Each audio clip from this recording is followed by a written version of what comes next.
मेरा नाम माधुरी है। मैं दिल्ली में रहती हूँ और एक मिडिल क्लास फैमिली से बिलोंग करती हूँ। मेरे सारे भाई बहनों की शादी हो चुकी थी और मेरी उम्र 25 के भी पार होने वाली थी। अभी तक मेरा रिश्ता नहीं लगा था। मेरे पेरेंट्स बहुत परेशान हो गए थे मेरी शादी के लिए। भगवान की कृपा से एक दिन मेरे लिए एक परफेक्ट रिश्ता आ गया था। यह लोग ज़्यादा अमीर तो नहीं थे और ना ही ज़्यादा गरीब थे। लड़के का परिवार भी काफ़ी छोटा था। मेरे माता पिता ने कहा कि चलो ठीक है, रिश्ता खुद आया है और हमें मंजूर है।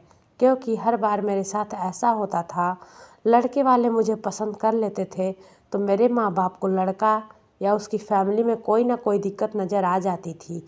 इस वजह से रिश्ता नहीं लग पाता था। अगर मेरे घर वाले लड़के को पसंद कर लेते तो लड़के के घर वालों को मैं पसंद नहीं आती थी और मेरे रिश्ते में इसी तरह की दिक्कतें आते आते मेरा रिश्ता लगने से इतना टाइम लग गया था। अब फ़िलहाल मेरे घर वालों ने सोच लिया था कि अब जो भी रिश्ता आएगा हम देखभाल के लिए अपनी बेटी की शादी कर लेंगे। ज़्यादा सोच विचार नहीं करेंगे क्योंकि अब आगे का टाइम बढ़ता ही चला जा रहा है और फिर मेरी उम्र निकलती चली जाती थी तो फिर शायद मेरे लिए रिश्ता आना भी बंद हो जाते और सारी ज़िंदगी मुझे अपने मायके में ही गुजारनी पड़ती। यह लड़का देखने में बहुत अच्छा था। मुझे देखने के लिए मेरी सास आई थी और उन्होंने देखते ही मुझे पसंद कर लिया था। सुना था कि मेरे ससुराल में कोई नहीं है, सिर्फ एक सास हैं और मेरे पति के अलावा मेरे देवर हैं। मुझे अपना देवर बहुत अजीब लगता था। बहुत अजीब अजीब तरह की हरकतें करता था। वही खाता, हवा में हाथ हिलाता, बातें करता और दूसरा हाथ उसकी कमर पर टिका हुआ होता था। क्योंकि जब मेरी शादी नहीं हुई थी, मेरा देवर और मेरी सास एक दो बार हमारे घर पर खाने के लिए आए थे। मेरे देवर का नाम आदित्य था। मुझे ऐसा महसूस होता था जैसे मेरे देवर के अंदर थोड़ी सी लचक है। वह कुछ कुछ हरकतें लड़कियों की तरह करता था, लेकिन जाहिर सी बात है कि और देखने में लगता था मेरे पति से भी अच्छा था। सुना था कि मेरे देवर का भी रिश्ता तय हो गया है। अब अगर उसके अंदर कोई भी ऐसी बात होती तो उसका रिश्ता नहीं लगता। मेरी सास चाहती तो अपने दोनों बेटों की शादी एक साथ कर सकती थी, पर उनका कहना था कि मेरे ज़्यादा बच्चे नहीं हैं, इसलिए मैं अपने दोनों बेटों की शादी अलग अलग करूँगी। मोहल्ले के लोग मेरे देवर के बारे में तरह तरह की बातें करते रहते थे और सब मेरे देवर का मजाक बनाते थे, लेकिन मुझे इस बात से क्या मतलब था। मुझे तो अपने पति से के साथ ज़िंदगी गुजारनी थी और मेरा देवर मुझे तो किसी तरह से परेशान नहीं करता था, इसलिए मुझे उससे कोई प्रॉब्लम नहीं थी कि वह क्या करता है और क्या नहीं करता है। लोग उसके बारे में किस तरह की बातें करते हैं और क्यों करते हैं, यह सब सोचते हुए मेरे माता पिता ने मेरा रिश्ता तय कर दिया था और फिर फाइनली मेरी शादी का दिन भी आ गया था। मेरी सास तो शादी में मौजूद थी, लेकिन मुझे कहीं भी अपनी देवर की झलक नहीं दिखी। यह बात बहुत ही अजीब थी। मेरी मम्मी बार बार मेरी सास से पूछ रही थी कि आपका छोटा बेटा कहाँ है, वह शादी में क्यों नहीं आया।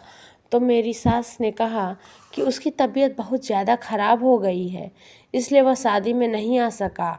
अब इंसान की बीमारी के लिए शादी तो कैंसिल नहीं कर सकते थे, इसलिए हमने बात किसी को नहीं बताई थी। मगर मेरी सास चाहती थी तो शादी कैंसिल भी कर सकती थी, क्योंकि एक तो उनकी फैमिली में ज़्यादा लोग नहीं थे।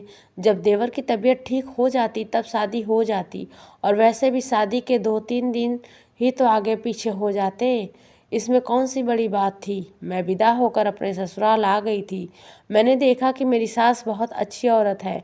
उन्होंने मुझसे कहा कि बहू, यह तुम्हारा घर है और तुम्हें ही अब इस की गृहस्थी को संभालना है। जिस तरह से मर्जी हो उस तरह से चलाओ, जो मन करे वैसा खाना पकाओ, मुझे कोई प्रॉब्लम नहीं। वैसे भी मुझे अब मेरी इन बूढ़ी हड्डियों में जान नहीं है। मैं इस घर को अपने हिसाब से बहुत चला ली, अब बाकी की सारी जिम्मेदारी तुम देखो। इस घर को कभी भी मेरा घर समझकर काम करने की ज़रूरत नहीं है, बल्कि हमेशा अपना घर समझकर ही तुम जो चाहो वैसा करो, जैसा चाहो वैसा फैसला करो। मैं तो बस अपने बच्चों को देखकर हमेशा खुश रहती हूँ और तुम भी मेरी बेटी ही हो। बस यह समझ लो कि तुम्हारी बीमार सासू तुम्हारी माँ की तरह है। मैं कभी तुम्हें किसी काम के लिए रोक टोक नहीं करूँगी। तुम अपने हिसाब से ही सारे काम संभालो और जब भी तुम्हें कोई ज़रूरत हो तो मैं हमेशा तुम्हारी मदद करूँगी। मेरी सास सच में बहुत अच्छी थी और वह जब भी बात करती थी ऐसा लगता था जैसे कि बहुत मोहब्बत से बात करती हैं। मैंने देखा था कि एक दिन मेरे देवर की जेब बहुत ज़्यादा मोटी हो रही थी। वह हंसते हंसते अपनी माँ के कमरे में चला गया था। मेरी सास भी अपने कमरे में ही मौजूद थी। मुझे लगा कि मेरा देवर अपनी माँ के लिए कोई गिफ्ट लेकर आया होगा। मुझे यह सब कुछ देखकर बहुत खुशी हुई थी कि मेरा देवर अपनी माँ के लिए गिफ्ट लेकर आया है। भला माता पिता को भी तो गिफ्ट देने का हक बनता है। मेरी शादी को 1 हफ्ता हो चुका था, लेकिन अभी तक मेरे पति ने मुझे कोई गिफ्ट नहीं दिया था। फिर शाम को जब मेरे हस्बैंड घर आए तो मैंने उनसे कहा कि क्या आपको अपनी पत्नी को गिफ्ट देने का मन नहीं करता? जब से हमारी शादी हुई है आपने मुझे कोई गिफ्ट नहीं दिया है और ना ही आप मुझे कहीं बाहर लेकर गए हो। आदित्य को देखो, आज वह माँ जी के लिए चोरी चुपके गिफ्ट लेकर आया है। एक आप हो, आप तो मुझे लगता है अपनी माँ को भी कभी गिफ्ट नहीं देते होंगे। अगर अपनी माँ को देते होते तो पत्नी को भी ज़रूर देते। मेरे पति ने कहा, बताओ तुम्हें क्या चाहिए? मैंने कहा, कुछ भी जो आपको पसंद हो। आप मेरे लिए जो भी लेकर आओगे मैं उसे खुशी खुशी एक्सेप्ट कर लूँगी। उन्होंने कहा कि मैं तुम्हें तुम्हारी पसंद की शॉपिंग करवा दूंगा, लेकिन जो आदित्य माँ के लिए लेकर आया है वह कोई गिफ्ट नहीं है। मैंने कहा कि आपको कैसे पता? तो उन्होंने कहा, मैं सब कुछ अच्छी तरह से जानता हूँ। वह मुस्कुराकर कमरे से बाहर चले गए। मेरे पति ने मुझे पूरी बात नहीं बताई और मैं भी हैरान रह गई कि क्योंकि इसके अलावा एक और बात मैंने देखी थी कि वह यह कि मेरे देवर का मुंह हमेशा चलता रहता था। मेरा देवर कोई काम नहीं करता था, उसकी उम्र भी कम थी और उसका रिश्ता भी लगा हुआ था। मेरा देवर हमेशा अपने मुंह में कुछ न कुछ चबाते रहता। मुझे लगा कि शायद वह चिंगम खा रहा हो, लेकिन वह चिंगम नहीं थी, वह कुछ और ही था जिसको वह हर टाइम खाता रहता था और कभी कभी उसके मुंह से पानी भी निकलता रहता था। कभी कभी वह बैठे बैठे अचानक से अजीबोगरीब शक्लें बनाने लगता था, जैसे कि जो चीज़ वह खा रहा हो वह बहुत ही ज़्यादा कड़वी है और या फिर उसका टेस्ट बहुत ही ज़्यादा बुरा है और हर बार वह अपनी जेब से ही निकाल कर खाता था। मैंने कई बार अपने देवर के बारे में अपने पति से बात करने की कोशिश की और उनसे कहा कि आदित्य जवान है, उसकी शादी होने वाली है, तो फिर वह घर में फ्री क्यों रहता है? उसे आप अपने साथ काम पर क्यों नहीं ले जाते? मेरे पति कहने लगे, तुम्हें इस बात की फिक्र क्यों है? जब उसका मन करेगा तो काम कर लेगा और वैसे भी अभी उसके सर पर उसके बड़े भैया का हाथ है, इसलिए उससे ज़्यादा मेहनत मजदूरी करने की कोई ज़रूरत नहीं है। मैं हर बार अपने पति की यह बात सुनकर खामोश हो जाती थी कि भला कौन अपने जवान भाई को इस तरह से फ्री घर में बैठने देता। मेरा देवर मुझे भी ज़्यादा बातें नहीं करता था, बस वह तो अपने आप में ही बिजी रहता था। वह जो चीज़ खाता था मैं समझ गई थी कि वह चिंगम तो नहीं है। भला कोई तनी भी ज़्यादा चिंगम नहीं खाता और फिर चिंगम का टेस्ट तो नॉर्मल होता है। फिर मेरा देवर इतनी अजीब अजीब शक्ल क्यों बनाएगा? जब हम रात को सो जाते तो हर रात मुझे अपनी सास के कमरे से चिल्लाने की आवाज़ आती थी। वह हर रात मेरे देवर को डांटती हुई होती थी। न जाने मेरा देवर ऐसी क्या गलती कर देता था। मुझे तो वह बहुत ज़्यादा सीधा लगता था क्योंकि वह ज़्यादा किसी से बात ही नहीं करता था और सिर्फ अपने काम से काम रखता था। मेरी शादी को 20 से 25 दिन गुजर गए थे। मुझे समझ नहीं आता था कि भला मेरी सास अपने बेटे को रोज़ इतना क्यों डांटती हैं। जब रात को मेरी सास अपने बेटे को डांटती और घर में शोर होता तो मेरे पति खामोशी से उठकर कमरे का दरवाज़ा बंद कर लेते थे। मैं कहती भी थी कि आप पता तो करो कि माँ जितना आदित्य को क्यों डांट रही हैं। मेरे पति कहते थे कि उनसे कोई गलती हो गई होगी इसलिए डांट रही है और वैसे भी माँ का तो हक होता है कि वह अपने बच्चों की गलती पर डांटे। फिर मैं इस मामले में उनसे क्या पूछता? अच्छा चलो तुम खामोशी से सो जाओ। अब यह कहकर हर बार मेरे पति बात को ख़त्म कर दिया करते थे। वैसे मेरे पति मेरे साथ बहुत अच्छे थे और बहुत प्यार से बातें करते थे। मेरे साथ तो इस घर में सबका बिहेवियर बहुत अच्छा था। मैंने एक दिन अपनी सास से पूछा था कि आप रात को आदित्य को क्यों डांटती हो? क्यों? मुझे तो बहुत ज़्यादा आवाज़ आती है आपके डांटों की, पर कुछ समझ नहीं आता कि आप किस वजह से उससे डांटती हो। क्या शादी से पहले आप मेरे पति को भी इस तरह से डांट लगाती थी? मेरी सास कहने लगी, अरे नहीं नहीं, तुम्हारा पति तो बहुत समझदार है। हाँ, लेकिन जब वह छोटा था और मुझे बहुत तंग करता था, तब मैं उसे डांट लगा दिया करती थी। लेकिन जब उसने मुझसे ज़्यादा तंग नहीं किया, मेरा बेटा बहुत अच्छा है और बहुत समझदार है। मेरी सास ने कहा कि मैं अपने बड़े बेटे की परवरिश बहुत अच्छी तरह से की। मैंने कहा, लेकिन आपने छोटे बेटे की भी परवरिश तो अपने ही की है ना? तो मेरी सास ने कहा, हाँ, बस छोटा बेटा बहुत ज़्यादा तंग करता है, इसलिए मैं उसको डांटने बैठ जाती हूँ। क्या करूँ, माँ हूँ ना। उसको डांटना कि मुझे बहुत पहले ही बहुत आदत है। फ़िलहाल हर माँ अपने बच्चे को डांटती है। इस घर में बहुत ही अजीब हो रही थी। एक तो मेरा देवर हर टाइम अपनी जेब से कोई चीज़ निकाल कर खाता रहता था और कभी कभी तो वह बहुत ज़्यादा हंसता था और कभी कभी बहुत ज़्यादा गुस्सा करने लगता था। उसका हमेशा सिर्फ अपनी माँ पर ही गुस्सा करता था, पर किस बात पर करता था यह बात तो मुझे समझ ही नहीं आती थी। कई बार तो मैंने देखा था कि मेरे पति भी मेरे देवर को किसी बात पर डांट रहे होते थे और जैसे ही मैं उन लोगों के करीब जाती तो वह खामोश हो जाते थे। अपने पति से पूछती कि यह सब कुछ क्या हो रहा है, तो वह यह बात को टाल देते थे और मुझे कुछ भी नहीं बताते थे। एक दिन मैंने बातों ही बातों में अपनी सास से पूछ लिया था कि आदित्य अपने मुंह में क्या चबाते रहता है, तो वह मुस्कुरा दी और कहने लगी, धीरे धीरे धीरे तुम्हें भी सब कुछ समझ आ जाएगा। जब वक्त आएगा तो तुम्हें खुद ही सब कुछ पता चल जाएगा। मैं समझ गई थी कि मेरा देवर क्या चबा रहा है। मैंने अपनी सास से कहा कि कहीं तंबाकू तो नहीं खाता है। मेरी सास इस बात पर हंसने लगी और उन्होंने कहा, पागल, क्या पूरा दिन ही तंबाकू ही चबाते रहेगा?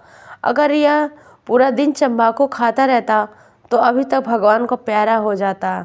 ऐसी कोई बात नहीं है। मैंने यह भी सोचा कि जिस तरह से मेरे देवर की हरकतें होती हैं, हो सकता है मेरी सास उससे इसी बात पर रोज़ डांटती हूँ, क्योंकि वह सारा दिन घर में रहता है और इसकी वजह से मेरे दिल पर शक बढ़ता जा रहा था।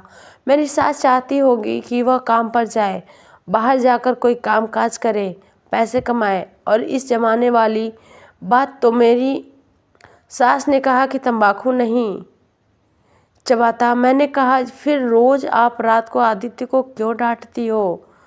तो उन्होंने कहा, नहीं, मुझे आदत हो गई है उसे डांट लगाने की।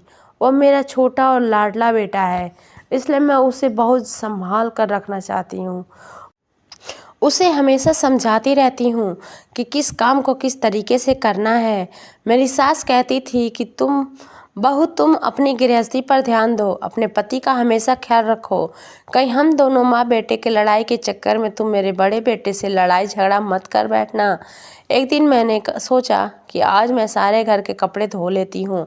आज मेरे कपड़े धोने का दिन था और मेरी सास ने कहा था कि खाना मैं पका लूँगी, तुम कपड़े धो लेना। मैं जगह जगह से सबके कपड़े इकट्ठे कर ले रही थी। कमरे में जाकर सबसे पहले मैं अपने और अपने पति के गंदे कपड़े इकट्ठे कर कर लेकर आ गई। फिर अपनी सास के कपड़े उठाए और मेरी सास की बहुत अच्छी आदत थी, वह कपड़े मशीन के पास ही रख देती थी। देवर के कमरे में जाकर भी उसके सारे कपड़े निकाल रही थी। तभी अचानक मेरा हाथ मेरे देवर की पैंट की जेब पर लग गया, जो कि काफ़ी भारी लग रहा था। अब जो कपड़े धोता है उसकी जिम्मेदारी होती है कि वह सबसे पहले सारे कपड़ों की पॉकेट चेक कर ले, कहीं कपड़ों में कोई ज़रूरी कागज़ या पैसे नहीं है। मेरे हाथ में देवर की पैंट देखकर मेरी सास फौरन उठी और उनके हाथ से बर्तन भी गिर गए और उन्होंने फौरन आकर मेरे हाथ से मेरे देवर की पैंट खींच ली। मैंने कहा कि आदित्य के पैंट की जेब में कुछ है और मुझे कपड़े धोने हैं, इसलिए मैं उसकी पॉकेट खाली कर रही थी। जबकि मैं भी चौंक गई, क्योंकि मेरी सास ने हरकतें ही कुछ ऐसी की थी। मेरी सास ने कहा, आदित्य के कपड़े मैं खुद धो दूंगी, जबकि सारे कपड़े मैं आदित्य के कुछ कपड़े तो वह उठाकर भी लेकर चली गई थी। अपनी सास की हरकत बिल्कुल समझ नहीं पाई थी मैं, जबकि अगर जेब में कोई चीज़ भी थी तो वह मुझे निकालने भी दे सकती थी। मैं कपड़े धो देती, मुझे तो कोई परेशानी नहीं थी, लेकिन वह तो कपड़े ही मेरे पास से उठाकर लेके चली गईं। उसके बाद उन्होंने वह कपड़े मेरे सामने नहीं बल्कि आधी रात के टाइम पर धोई। जब मुझे पानी बहने की आवाज़ आई तो पता चला कि वह आंगन में कोई है। जब मैं बाहर निकल कर देखी तो मेरी सास ही थी, जो कि मेरे देवर के कपड़े धो रही थी और फिर रस्सी पर कपड़े फैलाकर कमरे में सोने के लिए चली गई थी। इसका मतलब यह था कि इन कपड़ों में मेरी सास ने मुझसे छुपा कर धोए थे अंधेरे में, कि कहीं किसी को पता न चल जाए। लेकिन इन कपड़ों में ऐसा भी क्या था? यह सब कुछ मेरी तो समझ से बाहर था। अब तो मुझे जानने में इंटरेस्ट होने लगा था कि आखिर मेरे देवर की पैंट के जेब में ऐसा क्या होता है। कोई ऐसी चीज़ ज़रूर थी जिसे वह पूरा दिन खाता रहता था, और वह चीज़ जो भी थी, इससे पैंट की पॉकेट पूरी तरह से फुली रहती थी। इसके बाद रोज़ मेरी सास अपने छोटे बेटे को रात में डांट लगाती थी, उस पर चिल्लाती थी। मेरे पति को इस बात से कोई मतलब नहीं होता था, और मेरा पति भी अपने भाई को बहुत डांटता था। एक दिन तो मैंने देखा कि मेरे पति ने अपने भाई पर हाथ उठाया था और आदित्य की आंखों में आंसू थे।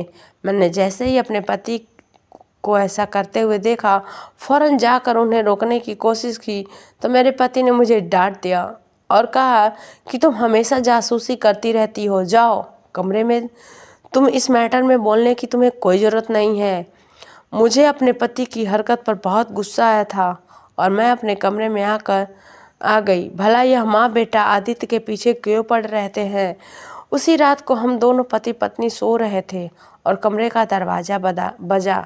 आधी रात को किस ने कमरे का दरवाज़ा ज़ोर ज़ोर से खटखटाया।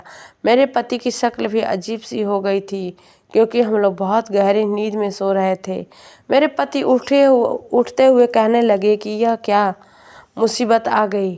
जैसे ही उन्होंने दरवाज़ा खोला तो मेरी सास ने मेरे पति का हाथ पकड़कर उनको एक तरफ ले गई और उनके कान में कुछ खुसुर फुसुर करने लगी। मैं भी उन लोगों को देखने के लिए बाहर चली गई थी। मैंने कहा, सब ठीक है, क्या बात है? मेरे पति कहने लगे, हाँ सब कुछ ठीक है, तुम जाओ, मैं भी आता हूँ। मैं अपने पति के कहने के मुताबिक अपने कमरे में आ गई थी और मेरे पति घर से बाहर चले गए थे। लगभग 2 घंटे मैं जागती रही, क्योंकि मुझे नींद नहीं आ रही थी। मुझे अपने पति के वापस आने का इंतज़ार था। जब वह घर वापस आए तो वह बहुत परेशान लग रहे थे। मैंने कहा, क्या बात है, क्या हुआ, आप कहाँ गए थे, आपने इतना टाइम कहाँ लगा दिया? पहले तो मेरे पति ने मेरी तरफ गुस्से से देखा और फिर कहा कि मेरी कोई साफ़ सुथरी शर्ट निकाल दो, मुझे कहीं दूर जाना है। भला इतनी रात को मेरे पति को कहाँ जाना था? रात के 4 बज रहे थे। मैंने कहा, इतनी रात को आपको कहाँ जाना है?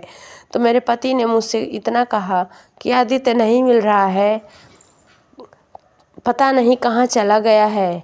बस यह बात सुनकर मैं हैरान रह गई थी कि अगर वह कहीं चला गया है तो वह बच्चा तो नहीं है कि उसे ढूंढने के लिए इंसान आधी रात को घर से बाहर निकल जाए। वह अपने किसी दोस्त के घर चला गया होगा।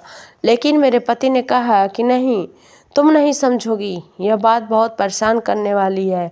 मैंने उनको शर्ट निकाल कर दे दी थी और मेरे पति घर से बाहर चले गए और फिर सुबह के टाइम पर आदित्य को लेकर ही घर वापस आए। मेरे देवर के चेहरे से लग रहा था कि जैसे उसको मेरे पति ने बहुत अच्छी तरह से डांट लगाई हो, बल्कि उसकी पिटाई भी की है। फिलहाल वह अपने कमरे में चला गया और मेरे पति कमरे में आए तो मैंने उनसे फिर से पूछा कि क्या बात है, क्या हो गया था, आदित्य कहाँ चला गया था? तो वह कहने लगे, मेरे सर में बहुत दर्द हो रहा है, मुझे कोई सवाल मत करो, मुझे थोड़ी देर के लिए सोने दो, मुझे काम पर भी जाना है। मेरे पति सो गए और फिर सुबह के लगभग 9 बजे उठ गए। मैंने उनको नाश्ता बना कर दिया और वह नाश्ता कर रहे थे। तब भी मैंने उनसे यही सवाल पूछा कि क्या बात है, और मेरे पति ने मुझे भी तब कुछ भी नहीं बताया। उन्होंने कहा कि इस बात को छोड़ दो और समझो कि वह हम कोई बड़ी मुसीबत आने वाली थी जो कि टल चुकी है, इसलिए तुम्हें ज़्यादा परेशान होने की कोई ज़रूरत नहीं है। सुबह मेरी सास की मोहल्ले की एक औरत से लड़ाई हो गई थी, जो अपने घर का कूड़ा साफ करके हमारे घर के साइड पर डाल देती थी।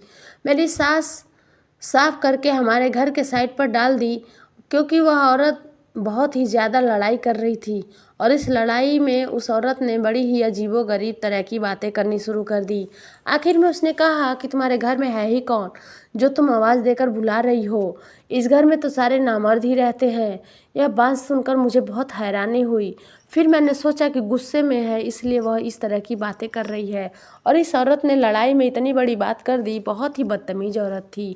काफ़ी दिनों से मैं नोटिस कर रही थी कि मेरे सामान से कुछ पर्सनल चीज़ें गायब हो रही थी, और वह भी सिर्फ मेरी ऐसी पर्सनल चीज़ जिन चीज़ों को कोई सिर्फ औरत ही इस्तेमाल कर सकती थी, और इस घर में मेरे अलावा सिर्फ मेरी सास रहती थी।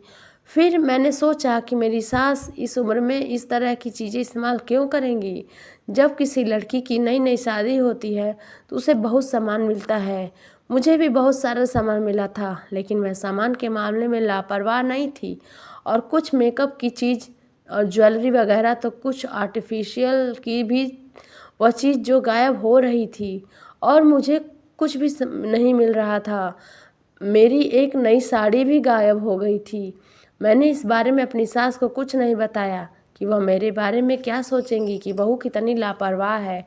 मैं परेशान थी कि भला मेरे कमरे से सामान कहाँ जा रहे हैं। मेरे तो कोई भी नंद भी नहीं है और कोई देवरानी जेठानी भी नहीं है। मेरी सास तो यह सामान इस्तेमाल नहीं कर सकती क्योंकि वह उम्रदार होने लगी हैं, साथ साथ विधवा औरत भी थी। फिलहाल मेरे दिल में ख्याल आया कि कहीं मेरी सास मेरा सामान चुरा कर किसी को दे तो नहीं देती। अभी यह सब एक बात बहुत अजीब था कि कभी कभी मुझे कोई कोई खोई हुई चीज़ वापस भी मिल जाती थी, पर वह इस्तेमाल की हुई होती थी, और फिर उनकी जगह कोई और चीज़ मिल जाती थी। यह मैटर भी अपनी जगह था। मुझे इस घर में किसी भी चीज़ की समझ नहीं आ रही थी। सब लोग ही बड़े अजीब थे। अगले दिन मुझे पता चला कि मैं प्रेग्नेंट हूँ और माँ बनने वाली हूँ। मैं बहुत ज़्यादा खुश हो गई थी। मेरी सास भी बहुत ज़्यादा खुश थी और मेरे पति भी, और उन दोनों का ध्यान भी मेरी प्रेगनेंसी की तरफ लग गया था। देवर के बारे में तो सब लोगों ने सोचना ही छोड़ दिया था। मेरी सास भी बहुत खुश थी। उन्होंने कहा कि बहुत अच्छी बात है, घर में छोटा सा बच्चा आ जाएगा तो रौनक लग जाएगी। मैंने कहा कि अगर बच्ची आ गई तो? मैंने सोचा कि शायद मेरी सास को बेटियां पसंद नहीं हैं, तो मेरी सास ने कहा कि अगर बेटी हुई तो मैं उससे भी ज़्यादा खुशी मनाऊंगी। बेटा है या बेटी आए, मुझे कोई इस बात से फ़र्क नहीं पड़ता, बस बीच में कोई चीज़ ना आ जाए, क्योंकि फिर अगर ऐसा कुछ हो जाए तो उसकी ज़िंदगी बर्बाद हो जाती है। और उसके माता पिता की भी। मुझे बहुत हैरानी हुई। यह तो कोई मौका नहीं था इस तरह की बातें करने का। मेरी सास यह भी तो कह सकती थी कि भगवान तुम्हें समझदार संतान दे, चाहे बेटा दे या फिर बेटी। मेरे सास ने मुझे यह कैसा आशीर्वाद दे दिया कि भगवान तुम्हें चाहे बेटा दे या बेटी, बस कहीं तुम्हारे साथ किन्नर पैदा ना हो जाए। मेरी सास ने किस तरह की बातें कर दी थी, ऐसी बातें तो कोई नहीं करता। यह सब तो मेरी समझ से बाहर जा रहा था। मेरी सास वहाँ से चली गई थी। वैसे तो वह मुझे बहुत खुश नज़र आ रही थी, और आधी बात तो उन्होंने मुझे बहुत अच्छी की थी कि बेटी हो या बेटा कोई फ़र्क नहीं पड़ता। मैंने अपने पति से कही तो मेरे पति ने कहा कि जब इंसान की उम्र हो जाती है तो उसको पता नहीं चलता कि वह क्या बातें कर रहा है, और तुम्हें तो पता है कि माँ भी काफ़ी उम्र हो चुकी है। चलो तुम खुश रहो और अपना ध्यान रखो। अब से तुम्हें हमेशा खुश रहना है और किसी भी बात की कोई भी टेंशन नहीं लेनी है, और मुझे भी कोई परवाह नहीं है कि बेटी पैदा हो या बेटा। जो भी बच्चा पैदा होगा सेहतमंद और भाग्य का अच्छा हो। मेरी सास की बहन हमारे घर आकर अपने यहाँ शादी का इनविटेशन दे गई थी। वैसे तो यहाँ कोई मेहमान नहीं आता था, लेकिन पहली बार हमें किसी ने इनवाइट किया हुआ था। मेरी सास ने बताया कि उनकी बहन बहुत ही अमीर परिवार से है, इसलिए तुम अच्छे से तैयार होना और अपनी सास सबसे अच्छी साड़ी पहनकर वहाँ जाना। उन्होंने बताया कि मेरी बहन के साथ मेरी बिल्कुल नहीं बनती, बस वह तो मेरे बच्चों की खुशी की खातिर यहाँ पर इनविटेशन देने के लिए आ गई थी। उसे हमेशा मुझसे कोई ना कोई शिकायत लगी रहती है और वह कभी कमी निकालने की कोशिश में लगी रहती है। इसलिए तुम्हें बहुत अच्छे से तैयार होना है, लेकिन मुझे समझ नहीं आ रहा था कि मैं अपने कौन सी साड़ी पहन कर जाऊँ। अपनी 2 अच्छी साड़ियाँ निकाल ली, लेकिन मैं उन दोनों में बहुत कंफ्यूज हो रही थी कि कौन सी वाली साड़ी पहन कर जाऊँ। थोड़ी देर के बाद दरवाजे पर दस्तक हुई तो मुझे लगा कि मेरे पति हैं। मैंने कहा, इन दोनों में से बताओ कि मैं कौन सी साड़ी पहन लूँ और कौन सी साड़ी पहन कर जाऊँ। मैं यह बात कहते हुए पीछे की तरफ पलट कर देखी तो मैंने देखा कि मेरे पति नहीं बल्कि मेरा देवर था। मैंने कहा, सॉरी आदित्य, मुझे लगा तुम्हारे भैया हैं। उसने कहा, कोई बात नहीं। क्या हुआ भाभी, कपड़े सेलेक्ट नहीं हो रहे हैं? उसने कहा, दोनों ही साड़ियाँ बहुत अच्छी हैं, लेकिन तुम पे रेड वाली ज़्यादा अच्छी लगेंगी और तुम पर बहुत ज़्यादा जचेंगी। हाँ, पर इसके साथ तुम रेड कलर की चूड़ियाँ भी पहन लेना, मगर रेड कलर की लिपस्टिक मत लगाना। तुम लाइट पिंक कलर की लिपस्टिक लगाओगी तो ज़्यादा सुंदर लगोगी और इस पर कढ़ाई की मैचिंग की गोल्डन रिंग पहन लेना। इतनी हैरान थी मैं कि मेरे देवर ने सिर्फ 5 मिनट के अंदर न सिर्फ मेरी मुश्किल आसान कर दी और मैं सच में उनकी सिलेक्ट की हुई चीज़ें पहनकर जब मिलाकर बहुत ज़्यादा अच्छी लग रही थी। मैंने कहा, तुम्हें इन सारी चीज़ों की इतनी ज़्यादा समझ कैसे? तुम्हारी तो कभी अभी शादी भी नहीं हुई है। तो वह कहने लगा, मुझे तो बहुत ज़्यादा समझ है भाभी, मुझे तो बहुत ज़्यादा समझ है। मेरी सास वहाँ से आ गई और उन्होंने कहा कि यह तो बस इस तरह की बातें और आइडिया लगाता रहता है, तो तुम्हें उसकी बातों पर ध्यान नहीं देना चाहिए। मेरी सास मेरे देवर को आंखें दिखाई और इशारे से कहा, हो सकता है कि तुम्हारा यहाँ पर क्या काम है। मेरे देवर ने कहा कि माँ, क्या हो गया? अगर मैंने भाभी को कोई एडवाइस दे दी तो? मेरी सास शर्मिंदा हो गई और अपने बेटे का हाथ पकड़कर वहाँ से लेकर चली गई। मैं बहुत हैरान हुई कि हम औरतों को भी इतनी तमीज़ नहीं होती जितनी मेरी देवर को थी कि किस कपड़े के साथ किस तरह की चीज़ों का इस्तेमाल करना है, क्या पहनना है और किस तरीके से पहनना है। मेरी सास और देवर तो वहाँ शादी में नहीं गए थे, हम दोनों पति पत्नी गए थे और मैं सच में बहुत ज़्यादा सुंदर लग रही थी। सबने मेरी बहुत ज़्यादा तारीफ़ की थी। सब लोग कह रहे थे कि तुमने बहुत अच्छे कपड़े पहने हैं, तुम्हारे लिपस्टिक का सेट भी बहुत अच्छा लग रहा है। जब मैं यह बात अपने पति को खुश होकर बताई तो मेरे पति ने कहा कि आदित्य की बात पर मत सुना करो, वह तो ऐसे ही आइडियाज़ लगाते रहता है और बातें करता रहता है। एक और बात मैंने नोट की थी कि मेरे पति अपने भाई से कभी भी मोहब्बत से बात नहीं करते थे, हमेशा वह उससे गुस्से से ही घूरते रहते थे और गुस्से से बात किया करते थे। ना मैं उन दोनों लोगों को एक साथ बात करते हुए देखा था। मेरा पति तो अपने भाई के साथ इस तरह से पेश आते थे जैसे उसे बहुत ज़्यादा गुस्सा हो और उसे अपने डांट और डर के मामले में समझाने की कोशिश कर रहे हों, जो कि समझ नहीं रहा हो। और मेरी सास भी हमेशा अपने बेटे को डांट लगाती रहती थी। मुझे ऐसा लग रहा था जैसे आदित्य इस घर का हिस्सा ही नहीं, वह इस घर का मेंबर ही नहीं, उसके इस घर में कोई भी वैल्यू नहीं थी, क्योंकि उसका भाई और उसकी माँ उसकी कोई इज्जत नहीं करते थे, जबकि वह बेचारा किसी से भी बदतमीजी से बात तक नहीं करता था। एक दिन मेरे पति को अपने छोटे भाई से कोई काम हुआ तो वह भी उन्होंने उसे गुस्से से ही बात करके करवाया था और ज़्यादातर मेरी सास ही अपने छोटे बेटे का काम किया करती थी। मुझे तो उसका कोई भी काम करने नहीं देती थी। मुझे तो कोई गड़बड़ ज़रूर लगती थी। ज़रूर इन सब लोगों के बीच कुछ ऐसा चल रहा था जो यह मुझसे छुपाने की कोशिश कर रहे थे और मेरे देवर उसके साथ यह दोनों माँ बेटे अत्याचार करते थे। मैंने अपने दिमाग में सोचा कि कहीं ऐसा तो नहीं कि मेरा देवर मेरी सास का सगा बेटा ना हो, मेरा पति उसका सगा बेटा हो, तभी तो वह अपने बड़े बेटे से ज़्यादा प्यार करती हैं और छोटे बेटे को हमेशा डांटती रहती हैं। मेरे पति और सास की तो मेरे देवर के साथ बिल्कुल भी नहीं बनती थी। पता नहीं इसकी क्या वजह थी, यह तो मेरी आज तक समझ में नहीं आई थी। एक दिन मैं घर पर अकेली थी, मेरी सास भी घर पर नहीं थी, वह मोहल्ले में किसी के घर गई हुई थी। पूरे घर की सफाई करने के बाद घर का बहुत ज़्यादा कूड़ा इकट्ठा हो गया था और सारे कूड़े को फेंकने के लिए मैं अपने घर से बाहर निकल गई थी।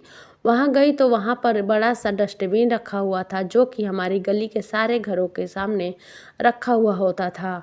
लोग अपने घर का कूड़ा उसमें डाल दिया करते थे और कूड़े वाला आता और वहाँ से सबका कूड़ा उठाकर ले जाता था।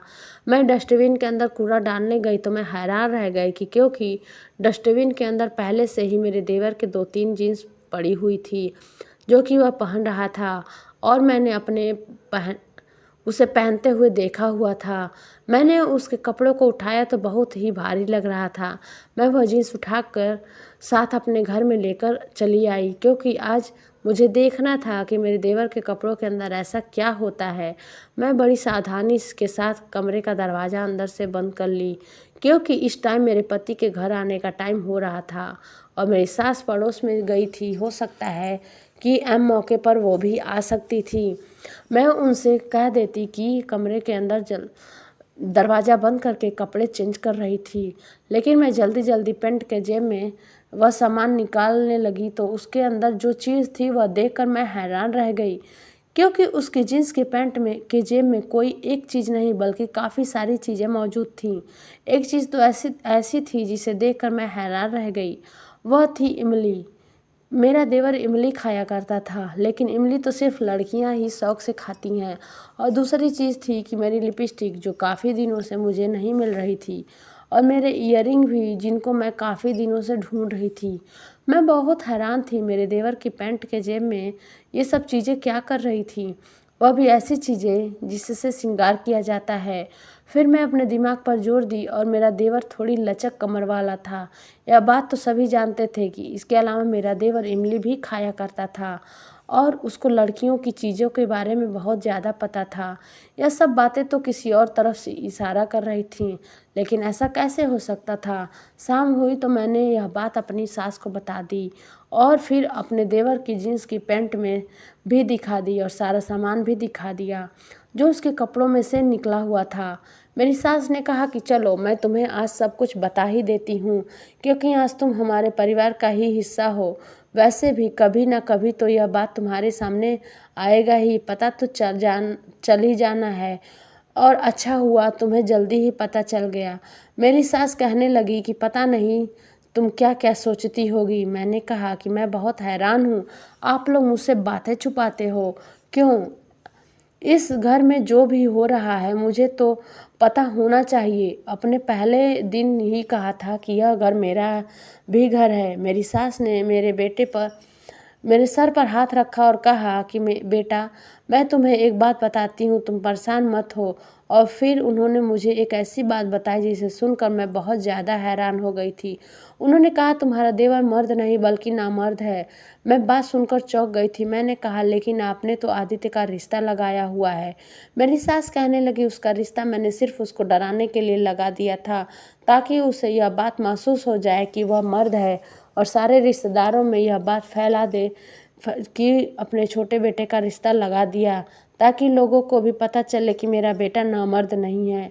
मेरा बड़ा बेटा तो ठीक है। जब मैं अपने छोटे बेटे को जन्म दी और जब मुझे यह बात पता चला कि आदित्य नामर्द है, तो मेरे दिल को बहुत ज़्यादा तकलीफ पहुंची थी। पता नहीं मैंने ऐसी कौन सी गलती कर दी थी जो भगवान ने मुझे ऐसी सजा दी।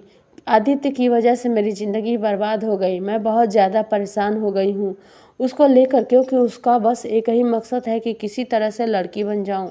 कुछ दिन पहले वह आधी रात को जब गायब हुआ था तो वह पता है कहाँ गया था? डॉक्टर के पास गया था। वह डॉक्टर से अपना ऑपरेशन करवाना चाहता था। फिर लास्ट मोमेंट पर जाकर हमने उसे रोक लिया और वापस घर लेकर आ गए। ऐसा हो जाता तो हम लोग को तो कहीं मुँह दिखाने के लायक भी नहीं होते। वैसे भी लोग मेरे बेटे की इन हरकतों की वजह से उसकी मजाक बनाया करते थे, और उसकी मजाक बनाने की वजह से ही मैंने उसके रिश्ते वाली बात फैला दी थी, ताकि सबका ध्यान नामर्द वाली बात से हट जाए। मेरा बेटा ऐसी हरकतें जानबूझकर करता है। वह धूम्रपान नहीं करता, बल्कि वह तो इमली खाया करता है, क्योंकि कहीं से उसने सुन लिया था कि इमली खाने वाली औरतों की जवानी बढ़ती है। इसी तरह उस तुम्हारी चीज़ चोरी करके इस्तेमाल करता रहता है। मैंने तो अपनी सारी चीज़ ताले में बंद करके रखी हुई है, लेकिन तुम्हें यह बात कहती तो फिर तुम्हें क्या लगता, तुम क्या सोचती कि तुमसे ऐसी बातें क्यों कह रही हूँ, इसलिए मैंने तुम्हें नहीं कहा। मैं अपने बेटे को हर रात डांटती हूँ और उसे समझाया करती हूँ वह ऐसी हरकतें करना छोड़ दे और अपना ऑपरेशन का इरादा बिल्कुल ही अपने दिलो दिमाग से निकाल दे। मेरे साथ साथ तुम्हारा पति भी उसे बहुत समझाता है, और जब आदित्य जिद करने लगता है तो गुस्से में आकर मेरे बड़े बेटे का हाथ अपने छोटे भाई पर उठ जाता है। मैंने अपनी सास के हाथ पर हाथ रखा और कहा कि आपको बहुत हिम्मत है कि ऐसा इंसान की माँ हो और आपने उसकी परवरिश की। उन्होंने कहा कि बेटा, औलाद तो औलाद होती है, वह जैसी भी हो, वह है तो मेरी शरीर का एक हिस्सा ही। यही वजह है कि मैं उससे काम पर नहीं जाने देती हूँ। अगर वह घर से बाहर निकल कर कहीं भी काम पर जाएगा तो लोग उसे कहीं का भी नहीं छोड़ेंगे। मैंने कहा, किस तरह का आदित्य को कैद कर कर आप रखेंगे? हमें इसका इलाज करवाना होगा। मेरी सास कहने लगी, क्या इलाज? इसका इलाज तो वही है। क्या तुम भी मेरे बेटे का ऑपरेशन करवाना चाहती हो? उसको लड़की बनाना चाहती हो? मैंने अपनी सास से कहा कि नहीं माँ जी, हमें किसी अच्छे साइकोलॉजिस्ट को आदित्य को दिखाना होगा। हमें इसके दिमाग का इलाज करवाना होगा। मेरी सास ने कहा कि लेकिन साइकोलॉजिस्ट का इलाज तो बहुत ज़्यादा पैसे खर्च होंगे। मैंने कहा कि हम पैसे जमा करेंगे, लेकिन आदित्य का इलाज करवाकर उसको ठीक करने की कोशिश करेंगे, और मुझे उम्मीद है कि वह बिल्कुल ठीक हो जाएगा, क्योंकि इस तरह तो कोई भी हल नहीं निकल सकता। इस तरह तो हम लोग मुश्किल में ही रहेंगे। मेरी आंखों में आंसू आ गए थे। मैंने अपनी सास से कहा कि माँ जी, आप मुझे यह बात पहले बता देती तो मैं आपकी पहले मदद कर देती। उन्होंने मुझसे कहा कि बेटी, मैं इस तरह की बातें करके तुमसे भी यह उम्मीद लगा रही थी कि कहीं तुम भी मेरे बेटे की लोगों की तरह मजाक ही बनाओगी। मैं अपने सास से कही कि नहीं माँ जी, ऐसी कोई बात नहीं है। अगर हर इंसान ऐसे लोगों का मजाक बनाता रहेगा तो फिर ऐसे लोग तो आत्महत्या ही कर लेंगे। उन्होंने मुझे अपने गले से लगा लिया। मेरे पति को भी पता चल गया था कि मुझे आदित्य के बारे में सब कुछ पता चल चुका है। मैं पढ़ी लिखी थी, इसलिए ट्यूशन पढ़ाना शुरू कर दी थी। मेरे पास काफ़ी बच्चे पढ़ने आने लगे थे। मेरे पति की कमाई से तो घर का खर्चा चल रहा था। मेरे पास इतने ज़्यादा बच्चे पढ़ने आने लगे थे कि कोचिंग सेंटर मैंने खोल लिया था, और लगभग 7-8 महीने में 3 लाख रुपए इकट्ठे कर लिए और अपने देवर के इलाज की शुरुआत कर दी थी। फिर इसके बाद मेरे पति ने अपने मालिक से कुछ एडवांस ले लिया और मेरे देवर का इलाज चलता रहा। लगभग 2 साल के इलाज के बाद मेरा देवर काफ़ी हद तक ठीक हो गया। जब मेरा देवर ठीक हो गया तो अपनी सारी हरकतों को पूरी तरह से बंद कर दिया। उसके बाद हमने उसे अपने देवर का रिश्ता लगाया और अब मेरे देवर की शादी हो चुकी है और मैं भी एक बच्चे की माँ बन चुकी हूँ। हमारी फैमिली सब कुछ बिल्कुल ठीक है और सब लोग बहुत खुशी खुशी एक साथ रहते हैं। दोस्तों, उम्मीद करती हूँ आपको हमारी कहानी पसंद आई होगी। कहानी पसंद आई है तो वीडियो को लाइक करें, चैनल पर नया हैं तो चैनल को सब्सक्राइब करें, और हाँ, नोटिफिकेशन बेल ज़रूर दबाएं ताकि अगली अपडेट सबसे पहले आपको मिले।